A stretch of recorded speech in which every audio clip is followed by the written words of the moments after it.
দিকে দৌড় মারলেন, যায়া ওই জায়গার মাঝে নামটা লেখাইলো লা ইলাহা ইল্লাল্লাহ অথবা আল্লাহ নামটা লেখাইছে। আল্লাহ নামটা লেখানোর পর আবু বকর এই আশেকেরা যে বলছে আল্লাহ রাসূল দুইজনে প্রেম কইরাছে গোপনে, পিহিরিতির ঘর খানা বান্দরে। কথাটা কেন বলছেন? আবু বকর কই? আবু বকর শুধু আল্লাহ নাম মানাই না,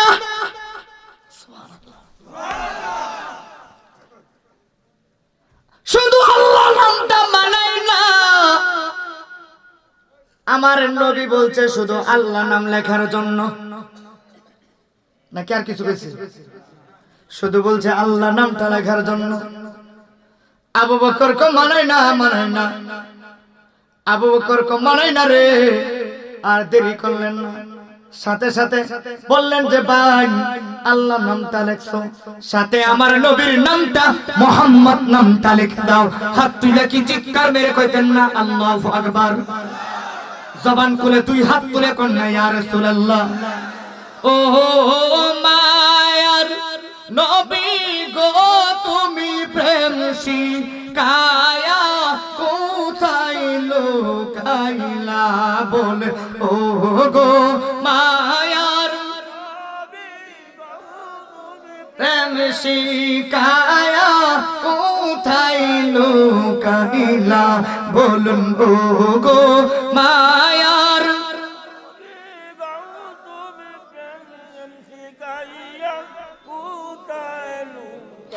প্রেম শিখায়া পাগলদের নবী, প্রেম শিখায়া পাগলদের নবী, কেন দিদার দিলা না তুমি প্রেম শিখায়া কোথায় জোরে, ও গো মায়ার নবী গো তুমি প্রেম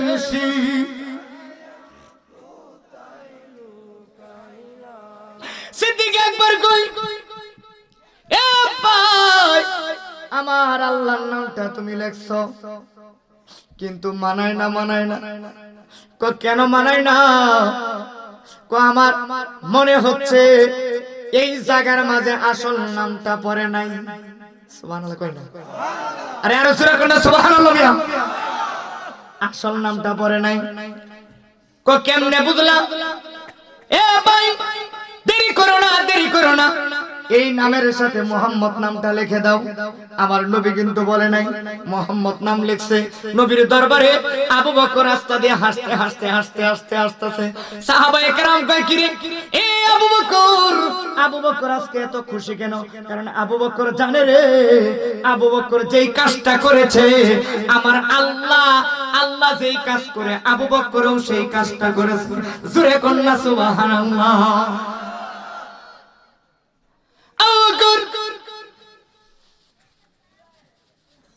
সাহাবায়ে কেরাম তাকে দেখে আসে, নবীর দরবারে আসলো। নবীর দরবারে আয়েশা কয় ইয়া রাসূলুল্লাহ, নবী গো এই দেখেন। নবী বলছে শুধু আল্লাহ নাম লেখার জন্য। নবীর হাতের মাঝে দিছে, হাতের মাঝে দেওয়ার পর আমার নবী দেখে শুধু আল্লাহ নাম লেখা না, সাথে আছে আল্লাহ। আল্লাহ রাসূল দুইজনে প্রেম কইরাছে গোপনে, পিহিরিতির ঘর খানা বান্দরে। তাকে দেখে দুইটা নাম, দুইটা নাম আমার নবী ডাক দিয়া কয়। আমার নবী বলতে পারতো কিরে আবু বকর, আবু বকর রে। নবীজি মন খারাপ করে বলতে পারতেন কিরে আবু বকর, কিরে আবু বকর এই নামের সাথে তোমার আমি বলছি আল্লাহ নামটা লেখার জন্য, তুমি এই জায়গার মাঝে আমার নামটা লেখলা কেন? আমার নবী মুস্কি হাসি দিয়া সাহাবায়ে কেরামদের সামনে ডাকে দিয়া কয়, ও সাহাবীরা, এ সাহাবীরা তাকায়া দেখো না, দেখো না, দেখো না আমার আবু বকর কেমন জ্ঞানের রাজ্য হয়েছে, কেমন জ্ঞানের রাজ্য হয়েছে। আল্লাহ আসআলুকুম আলাইহি আজরান ইল্লাল মাওয়াদ্দাতা ফিল কুরবা। সেই আহলে বায়াত আমার নবীর সামনে বসা আহলে বায়াতের সামনে আমার নবী আবু বকরের প্রশংসা তুলে ধরলেন আর বললেন, হে আহলে বায়াত, হে সাহাবায়ে কেরাম, তোমরা তাকায় দেখো, দেখো দেখো দেখো আমার আবু বকর আজকে এমন একটা কাজ করেছে, এই মুহূর্তে এই কাজের বিনিময় স্বয়ং আল্লাহ আমার আবু বকরের সালাম দিয়েছে। আরে হাত তুলে আল্লাহু আকবার। আল্লাহ ডাক দেয়া কয়, হাবিব, ও আমার হাবিব, আবু বকর যে কাজটা করেছে আমি বড় খুশি হয়েছি গো, কারণ আমি লা ইলাহা ইল্লাল্লাহর সাথে আপনার নামটা মুহাম্মাদুর রাসূলুল্লাহ দিয়া আমি আল্লাহ শুরু করেছিলাম, কিন্তু সেই সুন্নাতটা সর্বপ্রথম আমার গোলাম, আপনার গোলাম সিদ্দিক আকবর সর্বপ্রথম আদায় করেছে। ইয়া রাসূলুল্লাহ, আমার পক্ষ থেকে হাজার সালাম সিদ্দিক আকবরকে। হাত তুলে এখন আল্লাহু আকবার, আরো জোরে করে আল্লাহু আকবার। ওরা কি কয়? ওরা কয় কি? ওরা নবীর নাম কাটতে চায়। আর সিদ্দিক আকবর জমিনে থাইকা আর সে মোল্লার কবর রাখে। জিবরাইল আইসা কয়, ও জিবরাইল আইসা মানব রূপে আইসা ডাক দেয়া কয়, হুজুর একটা কথা বলতাম, মনে কিছু নিয়েন না, আপনার পেটও খুব ক্ষুধার্ত, আপনি তো খুব ক্ষুধার্ত দেখা যাচ্ছে, খুব ক্ষুধার্ত দেখা যাচ্ছে আপনাকে। ইয়া রাসূলুল্লাহ, ইয়া হাবিবাল্লাহ, আমরা ক্ষুধার্ত থাকলে আমাদের অসুবিধা নাই, কিন্তু নবী গো, আপনার চেহারার দিকে তাকালে মন খারাপ থাকলে আমাদের কষ্ট বোঝানোর জায়গা নেই। এটা ছিল সাহাবায়ে কেরামদের প্রেম, নবীর দিকে তাকায় 3 দিন 4 দিন না খায়া থাকতেন, 3 দিন 4 দিন না খায়া থাকতেন, কিন্তু সাহাবায়ে কেরাম জীবনে কোনোদিন সুদের টাকার দিকে নজর দেয়নি। সাহাবায়ে কেরামের আদর্শ উদখুলু ফিস সিলমি কাফা, তারা এমন ভাবে প্রবেশ করেছে পুরো পৃথিবীর ইতিহাস কিয়ামতের আগ পর্যন্ত সবাই যেন সাহাবায়ে কেরামদের দিকে ঈমান টার্গেট করে। আল্লাহু আকবার, জোরে বলেন আল্লাহু আকবার। খেয়াল রাখতে হবে, আপনি কয়দিন বাঁচবেন দুনিয়াতে বাবা? এই কেডা কথা কো দেখেন বাইরেতে, আপনি কয়দিন দুনিয়াতে বাঁচবেন? আরে আমি তো নিজে দেখেছি, এই দুনিয়াতে যারা বেশি কামাইছে ওরা খায়া মরতে পারে না। আমার মসজিদের, আমি যে বর্তমানে টাঙ্গাইল যে মসজিদের খতিব, এই মসজিদের সভাপতি ছিলেন একজন, উনি জীবনে বাজারে গেলে মানুষে বলতো মিডিয়া বাড়িটা কাটতে দিস, পরে দেখলে কবে যে হল আমার আব্বার বদলা বিনোদয় করছে। মানুষে বলে, শুনলাম আর কি, ওনার ছেলেরা বলছে এবং ওনার আপন ভাই আমার কাছে বলছে, উনি জীবনে এত টাকা কামাইছে, আজকে 7 তলা বিল্ডিং তে প্রত্যেক মাসে 2 লাখ টাকা পয়সা বাড়াবে, কিন্তু উনি জীবনে খাবারের জন্য কষ্ট করছে, উনি খায় নাই, বাজার থেকে পচা মাছ এনে খাইছে, খায় নাই, প্রত্যেক সপ্তাহ মসজিদে হুদা 10 টাকা দিছে, এর বেশি দেয় না, বাস্তব কথা। কিন্তু এই জগতে যারা বেশি কামায়, দুনিয়ার মায়ায় পড়ে বেশি কামায়, এরা খায় মরতে না। আজকে দেখেন এই যে যুবক ভাইগুলো, এই সুন্দর সুন্দর চেহারার এই যুবকগুলো যারা মাহফিলটা সাজাইছে, এরা দেখেন, এরা অনেকের কাছে গেছে, অনেকে টিটকারি করে কইছে, এই বড়া ওয়াজ করে কেডা কি করছে,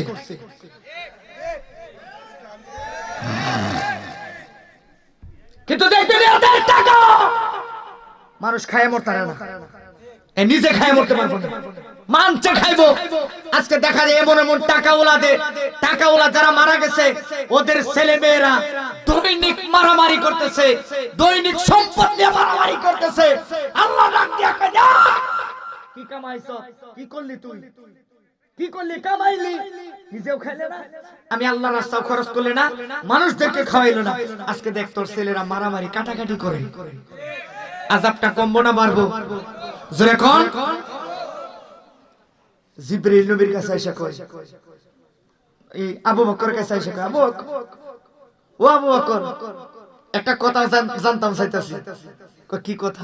কয় এই মুহূর্তে আমি জানতে চাচ্ছি জিবরাইল কোথায় আছে? আপনাদের কাছে নাকি অনেক ক্ষমতা আছে আপনার কাছে, কারণ এই নবীর উম্মতেরা নাকি থাকবে জমিনে, খবর রাখবে আর সাহায্য চাই, কারণ তার নূর নিয়ে গবেষণা করে। আর আমাদের দেশে যে মাটি নিয়ে গবেষণা করে রে ভাই, কই যাইতাম? আমরা করি নূরের ব্যবসা, নূর নিয়ে গবেষণা করি। যে কথা জাআকুম মিনাল্লাহি নূর, আওয়ালা মা খালাকাল্লাহু নূরি, আল্লাহ কয় নূর, সাহাবায়ে কেরাম কয় নূর, কুরআন কয় নূর, ফেরেশতারা কয় নূর, সাহাবায়ে কেরাম কয় নূর, ওলি আল্লাহ গাউস কুতুবরা কয় নূর, সবাই কয় নূর। আরেক দল কয় নবী মাটি। কি রে ভাই, এরা মাটি আইলো কই থেকে? নবীর সাথে তুমি তুলনা করো, আরশে আজিম, আরশে মুআল্লা নূর দিয়ে তৈয়ার। তুমি জানো না আরশে মুআল্লার পাশ কাছে দেয়া আমার নবী পা ঘষে জুতা খুলবে খুলবে, আরশে মুআল্লা থেকে আওয়াজ আসলো, ইয়া রাসূলুল্লাহ হাবিবাল্লাহ, ও মায়ের নবী আপনি কি করতেছেন? আমি জুতা খুলতেছি। কো কেন? আমার জুতা, আরশে মুআল্লা তো পবিত্র। কয় ইয়া রাসূলুল্লাহ আপনার পায়ের তুলি মোবারক, জুতা মোবারকের তুলি মোবারক আরশে আজিমের থেকে হাজার গুণ পবিত্র, কারণ আপনার কদম মোবারকের তুলি মোবারক আরশে আজিম ধন্য হয়ে যাবে। কি কয়? কি কয়? ওর বলে কি? নবীরে শুরু করতে করতে এমন জায়গায় আছে, ওই যে গত 2 দিন আগে এক ভিডিও দেখলাম, কিয়ামতের আলামত সম্পর্কে আমার নবী বলছে যে 2 জায়গায় দাজ্জাল প্রবেশ করতে পারবে না। কথা কোন ঠিক না ঠিক? কোন কোন জায়গায়? মক্কা মদিনায় দাজ্জাল প্রবেশ করতে পারবে না। আর এক কুলাঙ্গারে বলছে কি জানেন, যে মদিনা নাকি কুত্তা প্রসাব করবে। এইভাবে কথাটা বলতে পারে সে? মদিনা নাকি কুত্তা, আমি বারবার বলতে আল্লাহ মাফ করুক। কত বড় নাফরমান হইলে এইভাবে কথাটা বলতে পারে?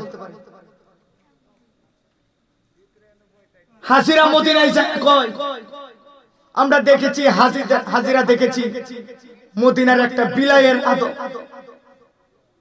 বিলাই দেখেছি মদিনার দিকে পাশা দিয়ে হাঁটে। আমরা দেখেছি এক হাজি আমারে বললো ওই দিন উমরা করে আসছে, কথা কয় হুজুর আপনি যে মাঝে মাঝে একটা ওয়াজ করেন, আমি যাই মদিনায় যাই একটা জিনিস খেয়াল করছেন? কি?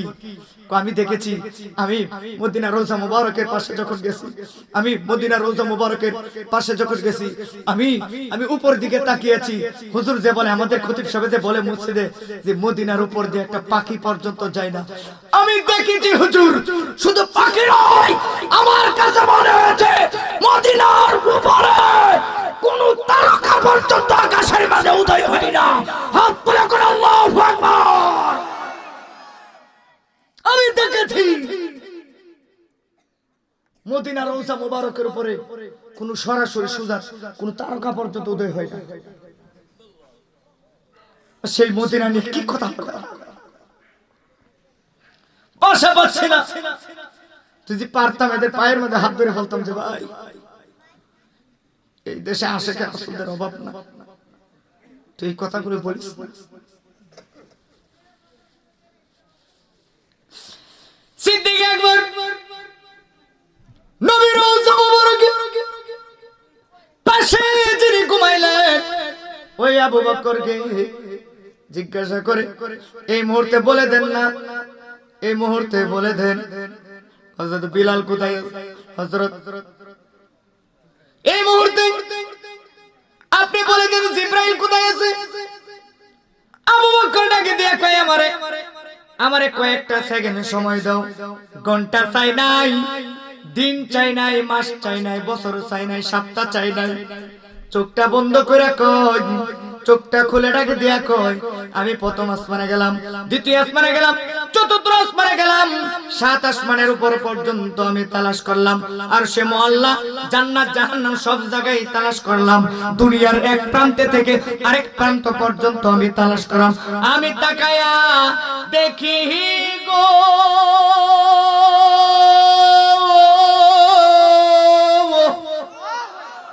কোথাও জিবরাইল নাই।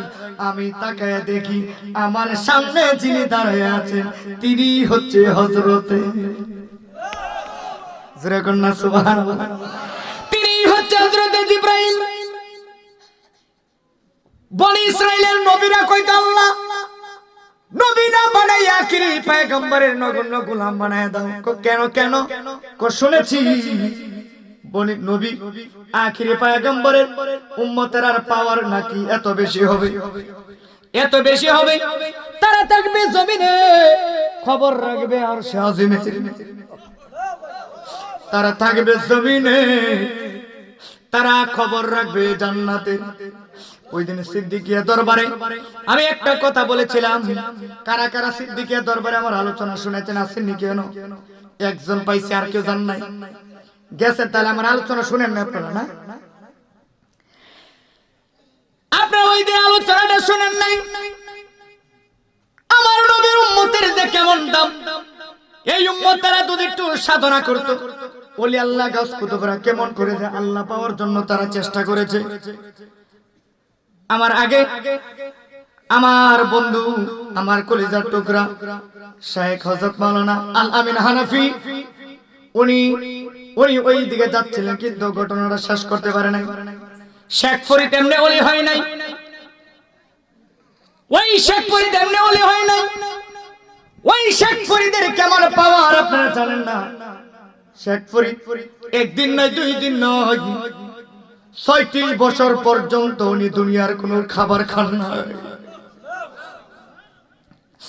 ওই শেখ ফরিদ কেমন শেখ ফরিদ? মা বলল বাবারি, এ বাবা শেখ ফরিদ তুমি চলে যাও।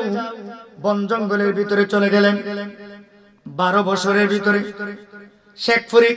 শেখ ফরিদের মা ডাক দিয়া কই, শেখ ফরিদ বাবারি, আসল নাম হচ্ছে শেখ ফরিদ, গঞ্জে সাগর নাম, পুরা নামটা শেখ ফরিদ রহমাতুল্লাহ আলাইহি।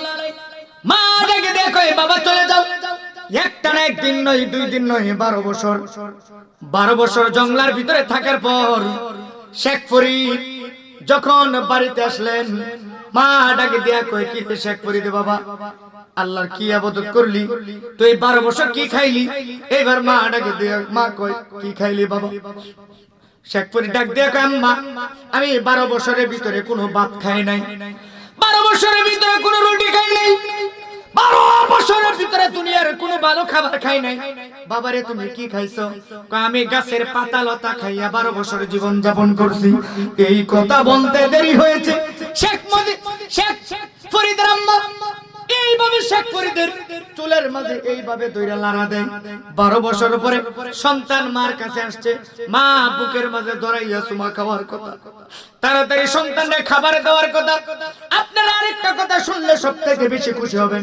শেখ ফরিদ এই দুনিয়ার জমিনে 2টা মহিলা সবচাইতে মারিফতের ইলম অর্জন করেছিলেন।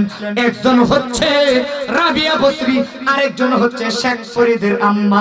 হাত তুলে কি জবান খুলে কইতেন না সুবহানাল্লাহ? 2 জন মা। শেখ ফরিদের আম্মার নাম ছিল সুবুরা। সুবহানাল্লাহ কোন নাম কি? আরে এই নাম ছিল রাবিয়া বসরি। আরেকজন শেখ ফরিদের আম্মার নাম হচ্ছে সুবুরা। উনি ওলির বংশ ছিলেন। সুবহানাল্লাহ কইতেন না? ওলির বংশ ছিলেন উনি। ওনার স্বামী আল্লাহওয়ালা ছিলেন। উনি মারিফত সাধন করা একজন শ্রেষ্ঠ একজন নারী ছিলেন। সুবহানাল্লাহ। সন্তানের টার্গেট কিভাবে, মার টার্গেট কিভাবে সন্তানকে ওই আল্লাহ পর্যন্ত পৌঁছাবে, আর আমাদের টার্গেট সন্তানকে কিভাবে হারাম হোক আর হালাল হোক, কিভাবে সন্তানরে একটা ঘুষ করে চাকরি দেন। প্রয়োজনে সুদের টাকা কিস্তি করব।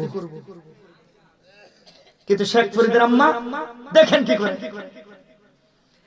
চুলের মধ্যে ধরে লারা দেয়, ডাক ডাক কই বাবারি, এ সন্তান ব্যাপার কি রে, কাঁদস কেন গো আম্মা? 12 বছর পরে আপনার কাছে আসলাম, কই আপনি আমার টুটে গেলে চুমু দিবেন, আমারে আদর করে খাবারে দিবেন গো। কতদিন হয়ে গেল আপনার হাতের রান্না খাই না। এ আমার মা জননীরা আপনাদের পায়ের মধ্যে হাত রেখে বলে যায়, মা এই ঘটনাটা আপনার বাসায় নিয়ে যান। আল্লাহর কসম খায় বলি, আপনার সন্তান শেখ ফরিদের মতো আল্লাহর ওলি হয়ে দুনিয়ার জমিনে জীবন যাপন করবে, হাসরের ময়দানে আপনাকে পাগলের মতো তালাশ করবে, আপনার হাত ধরে আপনাকে নিয়ে জান্নাতে প্রবেশ করার জন্য জবানটা খুলে চিৎকার মেরে কন্যা ঠিক না বেঠে 12 বছর সুল্লারায় করে কাদস কে কমা ব্যথা লাগে। এ বাবারি তোর ব্যথা লাগে, তুই যেমন করে 12 বছর গাছের পাতা লতা খাইছিলি, ওই গাছ বৃক্ষলতা গুলো এমন ভাবে কাঁদছিল, কিন্তু তোরে বুঝতে দেয় নাই। না না না, কোন সময় নিষ্ঠুর হয়ে আল্লাহর ওলি হওয়া যায় না। তোর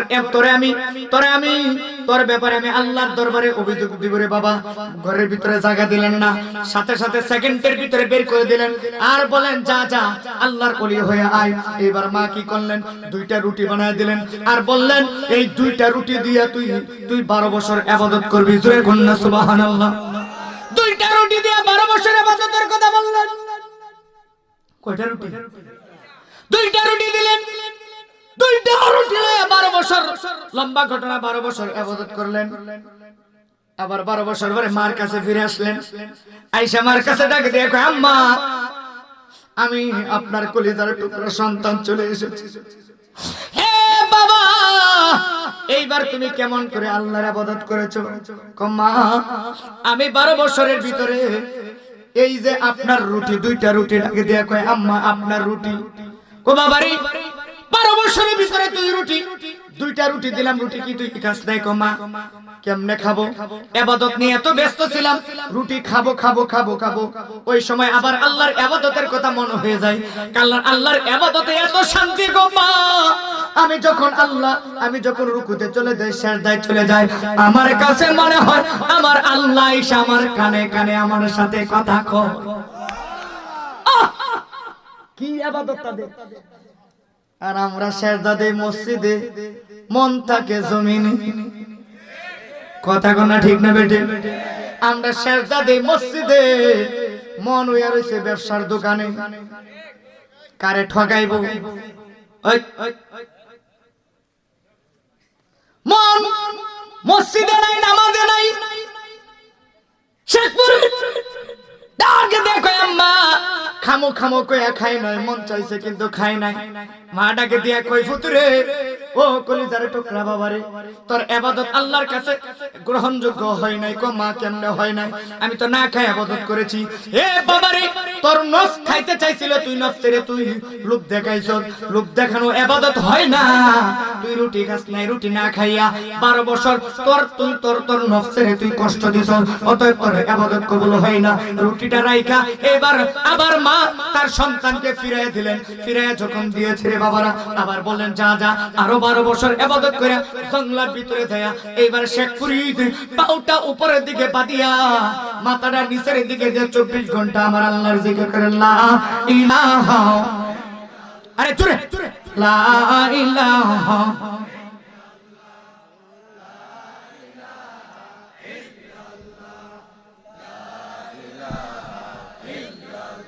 জোরে লা ইলাহা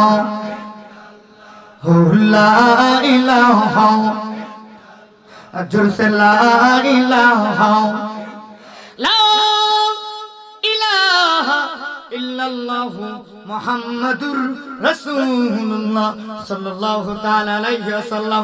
কিতাবের মধ্যে দেখলাম শেখ ফরিদ রাহমাতুল্লাহি আলাইহি উনি 12 বছর খায় নাই। 12 বছর না খাইয়া শরীরটা একেবারে হ্যাংলা হয়ে গেছে গো, শরীরটা একেবারে হ্যাংলা হয়ে গেছে, চিকন হয়ে গেছে।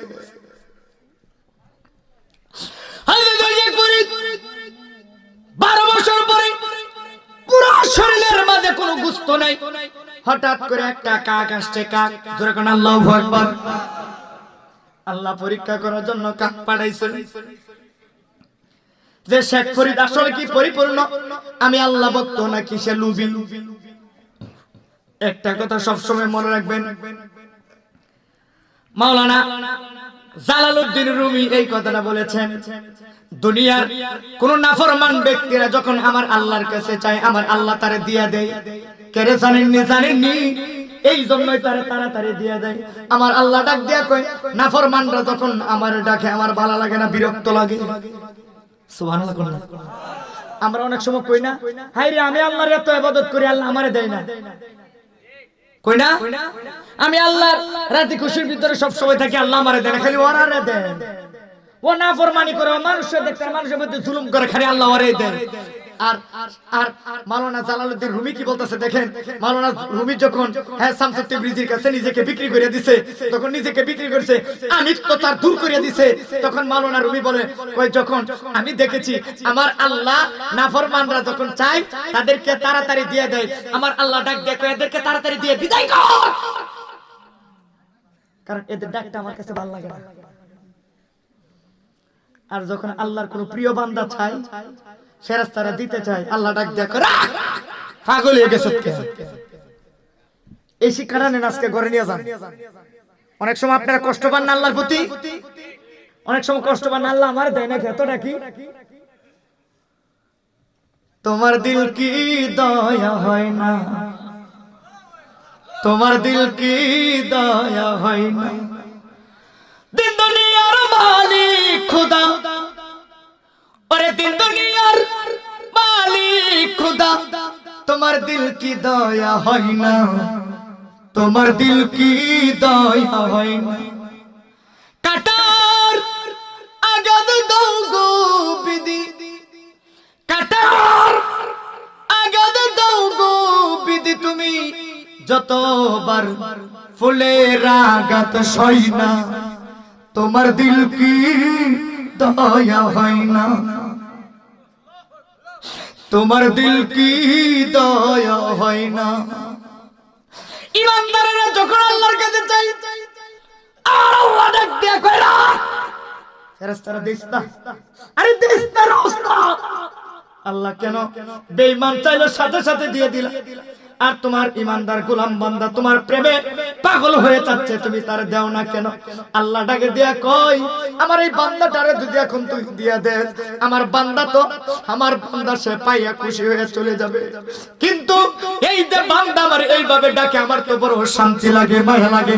একটু পরে দে, আমার বান্দা যতবার চাইবো তার চাইতে 1000 গুণ বাড়াইয়া আমার বান্দারে একসাথে দিয়ে দিবে।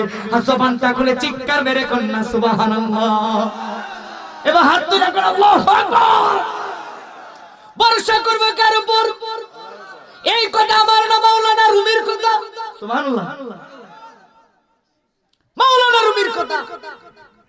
মাওলানা রুমি বলেছে, শামসুদ্দিন তিবরিজির কাছে যখন নিজেকে বিক্রি করে দিয়েছে, বিক্রি করার পরে আমি আমার এই মোবাইলটা বিক্রি করলাম জুলহাস ভাইয়ের কাছে, অথবা এই হুজুরের ঘুমা নাকি আমারও আছে ঘুমা, দেখছেন নি কাজ করা, আমারও আছে এ জোরে আল্লাহু আকবার কোন তো, এ আল্লাহু আকবার, হাত তুলে আল্লাহু আকবার কো, দুই হাত তুলে আল্লাহু আকবার, ওই হাত তুলে নারে রিসালাত আহলে সুন্নাত ওয়াল জামাত মারহাবা কোন সাহেব। ঘুম ভাঙে বড় স্লোগান দিছে, অত করে বড় বুঝছে যে মাহফিল আছে। কথা কোন ঠিক না? ঠিক নিজেকে যখন আপনি আমার মোবাইলটা যখন আমি তার কাছে বিক্রি করে দিব, তখন এটা আমি দাবি করলে যদিও বলি যে ভাই মোবাইলটার মধ্যে আমার একটা নাম্বার আছে একটু দিবেন, কিন্তু আমি এইভাবে বলতে পারি এই আমার মোবাইল দাও, এমনি কি বলতে পারবো? কথা কোন বলতে পারবো? ইন্না খাই ভাই এখন না ইন্না মাই ভাই হো আল্লাহ, ইয়াদুল্লাহি ফাওকা আইদিহিম, আমার সবকিছু আমি শামসুদ তিবরিজির কদমে আমি বিক্রি করে দিয়েছি। হ্যাঁ, মাওলানা রুমির আর কিছু নাই। এইজন্য মাওলানা রুমি বলে, যখন এই দুনিয়ার নাফরমানেরা চায় আল্লাহ তারে তাড়াতাড়ি দিয়ে দেয়, আর যখন নেককাররা আল্লাহর প্রিয় বান্দারা গোলামেরা বান্দারা যখন চায় আমার আল্লাহ ডাক দিয়ে কই অপেক্ষা করো, দিতাছি দিতাছি। বান্দা ডাকতেছে, ভালো লাগতেছে, আরো ভালো লাগতেছে, একটু পরে দে দিলে তো বান্দা ডাকবে। আরে বান্দার সাথে নূরের কালেকশন হয়ে গেছে। কিসের কালেকশন? নূরের কালেকশন হয়ে গেছে ডাকতে ডাকতে। শেখ ফরিদ গায়ের মাঝে কোনো মাংস নাই, কাক পাশে এসে ডাক দিয়ে কয়, কষ্ট হইতেছে না তোর তাদের? কাক পাশে কাক পাকে এসে ডাক দিয়ে কয়, এ শেখ ফরিদ আমি বড় ক্ষুধার্ত, আমার পেটে কোনো খাবার নাই, কোনো খাবার পাচ্ছি না। আল্লাহু আকবার কোন কথাটা শোনার পর কয় বাবারি এই শেখ ফরিদ, শেখ ফরিদের কাছে কাক এসে ডাক দিয়ে কয়, আমার কাছে আমার পেটে কোনো খাবার নাই, আমার কাছে কোনো খাবার নাই, অনেক দিন ধরে আমার কাছে কোনো খাবার নাই, দয়া করে একটু খাবার দিবেন নি? শেখ ফরিদ ডাক দিয়ে কয়, 12 বছর ধরে 36 বছর হয়ে গেছে আমি কোনো ভালো খাবার খাইতে পারি না, 36 বছর ধরে অনাহার, তাতে আমার কোনো দুঃখ নাই, আমার টার্গেট আমার মালিকের পাওয়া। এইবার কাক পাখিটাকে দেয়া কই, শেখ ফরিদ রে আমার পেটে বড় ক্ষুধা, একটু খাবার দেস না? তুই না আল্লাহর প্রিয় বান্দা হয়ে গেছে, আমারে কেমনে ফিরাইয়া দিবি? শেখ ফরিদকে দিয়ে কই, এ কাক পাখি রে, হে কাক পাখি রে, আমার গায়ে আমার শরীরটা তোমার জন্য আমি দান করে দিলাম।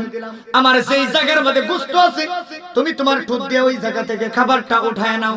শেখ ফরিদের কাছে আইসা বারবার শরীরের মধ্যে টোকা দেয়, আর যেমন ভাবে লোহার মাঝে বাড়ি দিলে লোহা আওয়াজ হয়, শেখ ফরিদের গায়ের মধ্যে তখন কাক পাখি ঠুকুর দেয়, মুখটা ওইভাবে আওয়াজ হয়। কাক পাখি ডাকে দেয়া কয়, ও শেখ ফরিদ আপনার শরীরের মাঝে আমি শরীরের মধ্যে মুখ লাগাইতে যাইয়া আমার ঠোঁটের মাঝে আমি ব্যথা পাইছি, আপনার পুরা শরীরের মধ্যে কোথাও কোনো মাংস নাই। এবারে ডাকে দেয়া কয়, তাহলে কি করবো, আমার তো আর কিছু করার নাই। এইবারে কাক পাখি ডাকে দেয়া কয়, শেখ ফরিদ আছে গো, আছে আমার একটু পেটের ক্ষুধা নিবারণ হবে। কি খাবার? একমাত্র একটা দুইটা খাবার তোমার কাছে আছে। কোন জায়গায়? আমি দেখতেছি তোমার দুইটা চক্ষু আছে, ডান হাতটা তুলে কন্যা আল্লাহু আকবার। শেখ ফরিদ ডাকে দিয়ে কই, এ কাক পাখি রে, এ কাক পাখি রে, তোমার কাছে যদি আমার দুইটা চোখ পছন্দ হয়, দয়া কইরা রে আমার বাড়ি পর্যন্ত যাইতে হবে। আমার একটা চক্ষু কি আমারে দান করা যায় না? আরেকটা চক্ষু কি তোমার খাওয়া যায় না? ডাকে দেখো, হে শেখ ফরিদ সুবিধা নাই, তবু কিছুটা আমার পেটের ক্ষুধা নিবারণ হবে। হাজার শেখ ফরিদ এইবার চোখটা এইভাবে থাকলেন, কাক পাখিটা হাতের মাঝে এইভাবে বসাইলেন, কাক পাখিটা দুইটা ঠোঁট দিয়ে চোখের ভিতরে এইভাবে ঢুকায় দিলেন। ঢুকানোর পরে দুইটা চোখ টান্দা উঠায়া, একটা চোখ টান্দা উঠায় তার দুইটা ঠোঁট দিয়া একটা চোখ টান্দা উঠায়া নিয়ে গেল। নিয়ে যাওয়ার পরে একটা চোখ দিয়ে এসে হাঁটতেছে, হাইটা যাওয়ার পরে কদ্দুর যাওয়ার পরে আরেকটা কাক পাখি কোথায় থেকে জেনে আসলো, আইসা ডাকে দিয়া কয়, ও শেখ ফরিদ আমার পেটে বড় ক্ষুধা, আমার পেটে কোনো খাবার নাই, দয়া করে আমার কিছু খাবার দিবেন নি? আমার সাথে তো কোনো খাবার নাই, আমার দেহের মাঝে কোনো খাবার নাই, আমার দেহটা তোমার জন্য বরাদ্দ করে দিলাম, যদি কিছু পাও, যদি তুমি আমার শরীরে গোশত পাও তুমি খায়া নাও। এইবারে ডাকে দিয়ে কয়, ও শেখ ফরিদ আপনার পুরা শরীরের পা থেকে মাথার চুল পর্যন্ত আমার কাছে মনে হচ্ছে কোথাও কোনো গোশত নাই। ডান হাত তুলে ইমানে আমাদের জবানটা খুলে কন্যা আল্লাহু আকবার। এই আওয়াজে মানে না জবান খুলে কন্যা ইয়া রাসূলুল্লাহ। এইবার শেখ ফরিদ ডাকে দেয়া কয়, তাহলে কাকরে আমি কি করব? এইবার কাক পাখি ডাকে দেয়া কই, শেখ ফরিদ কাকের দিকে ডাকে দেয়া কয়, ওরে বিনা দোষের দোষী আমি, ওরে বিনা দোষের দোষী আমি, আমায় তুমি কইরো না পর অপরাধী হইলেও আমি তো ও দয়াল রে অপরাধী হইলে আমি তো কত ব্যথায় আমার বুকে দেখা যে পারার লোকে তোমার কি নাই কলঙ্কের ডর ও দয়াল রে তোমার কি নাই কলঙ্কের ডর ডাকি দে কই মালিক তুমি আমারে কেমন পরীক্ষা করতেছো গো মালিক আমি বুঝতেছি না কেন তুমি আমার এমন পরীক্ষার মাঝে ফালাইলা আমার পুরো শরীরে গোশত নাই যখন আমার দেহের মাঝে গোশত ছিল তখন তুমি একটা কাক পাখি পাঠাইলা যখন আমার কাছে 12 বছর 3টা রুটি ছিল আমি 3টা রুটি খাওয়ার জন্য সারা বন জঙ্গলের ভিতরে একটা পিঁপড়াও খুঁজে পাই নাই আমি যখন গাছ বৃক্ষলতা তরুলতা খাইলাম লতা পাতা খাইয়া 12 বছর তোমার ইবাদত করলাম ওই ইবাদতের ভিতরে তো আমি কোনোদিন দেখি নাই আমি কোনোদিন একটা পিঁপড়া একটা পোকাও পাই না আমার শরীরের এক ফোঁটা রক্ত খাওয়ার জন্য আজ আমার শরীরে রক্ত নাই গোশত নাই আমার একটা চক্ষু নাই আজকে কাক পাখি আইসা হাজির হয়ে গেছে এবার কাক পাখি রে ওই কাক পাখিটার দিকে তাকায় কয় কাক পাখি রে দয়া করে আমার কাছে তোর কিছুই নাই আমার একটা চক্ষু আছে তোমার যদি এই চক্ষুটা দিয়ে তুমি আমার নিয়ে যাও তাহলে আমি কেমন করে বাড়ির দিকে যাব কেমন করে আমি বাড়ির দিকে যাব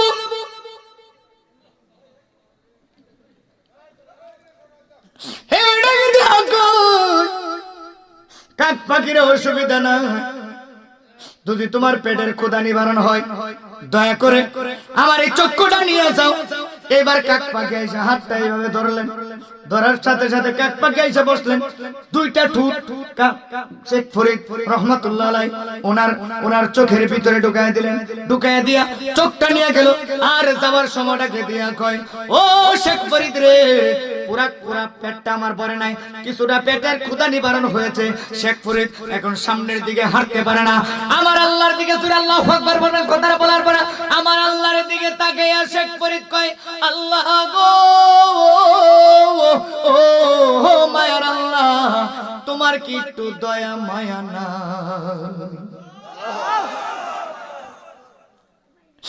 আমি এখন আমার মার কাছে যাব কেমনে গো আমার আল্লাহ ইত্তাকু বিরাসাতাল মুমিন ফাইন্নাহু ইয়ানজুরু বিনুরিল্লাহ ইমানদারের চক্ষু নাকি আল্লাহর চক্ষু ভাইজান আরে ইমানদারের চক্ষু আল্লাহর চক্ষু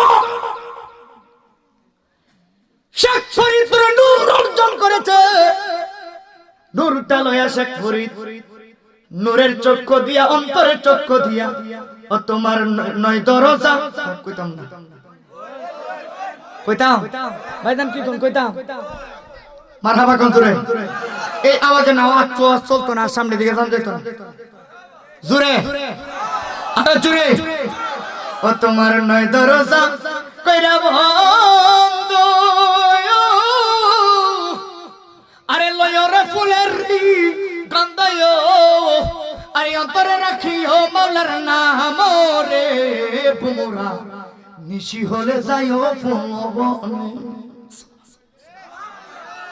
আরে নিশি হলে যাইও ফুলবনে রে বুমরা নিশি হলে যাইও ফুলবনে একটা জবান বন্ধ রাখবেন না যাদের ভালো লেগেছে হাতটা তুইলা কোন আল্লাহু আকবার আওয়াজে মারি না রসুল কোন আল্লাহু আকবার ও দাদা পালে তুলে দে মাঝি হালা করিস না ছেড়ে দে নৌকা মাঝি যাব মদিনা সুবহানাল্লাহ আর রসুল কোন সুবহানাল্লাহ জবান খুলে কোন আল্লাহু আকবার ওই নূরের রোশনীতে দুনিয়া গেছে পরে আর সেই নূরেরই বাতি জ্বলে আশিকদের ঘরে ঘরে নাকি ওয়াহাবিরার ঘরে ঘরে কোন না কে বাজান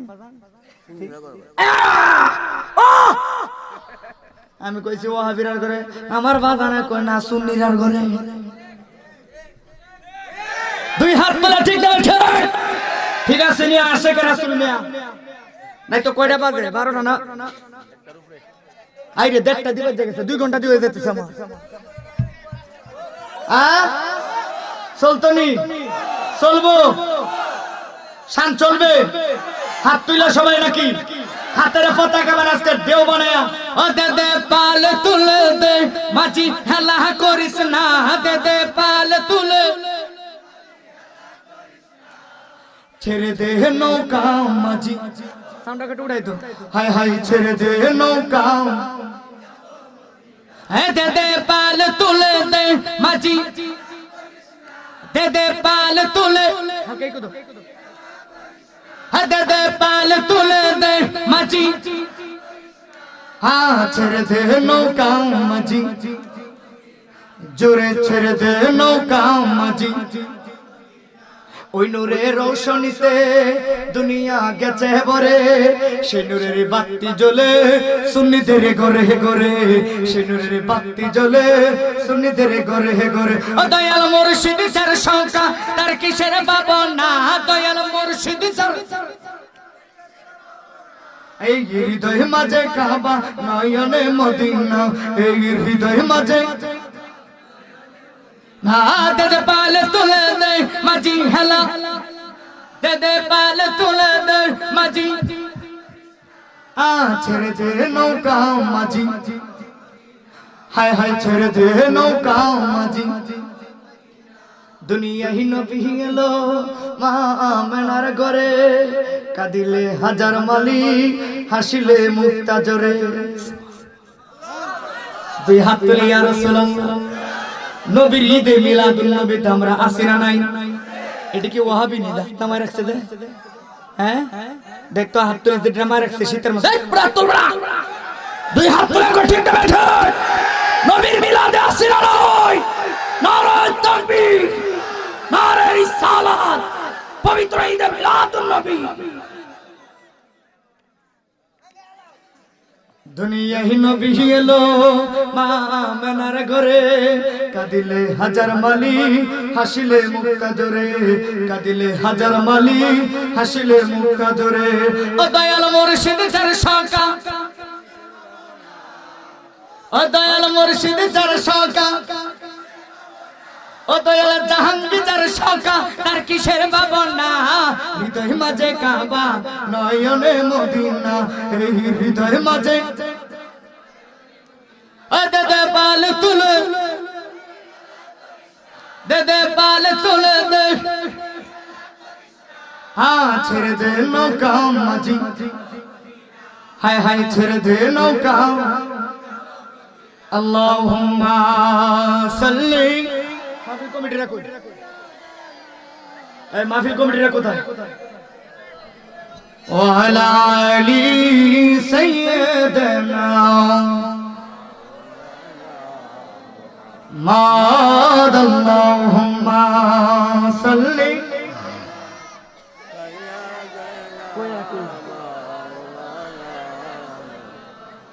ওয়ালা আলি সাইয়্যিদানা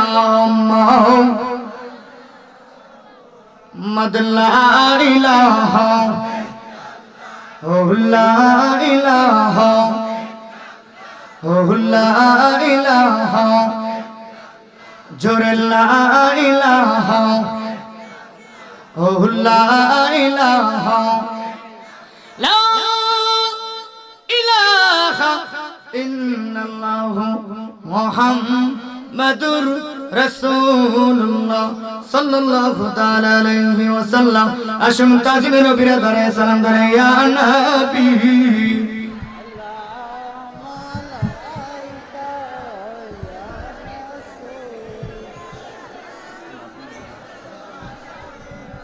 আয়া হাবিব সালাম সালাতুল্লাহ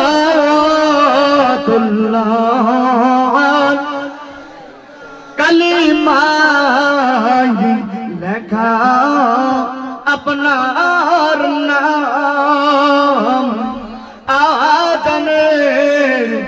ধ্বনিতে শুনি আপনার নাম, নামাজি আছে দরুদ সালাম, আপনি তো নূরে মুজাসসাম ইয়া নবী।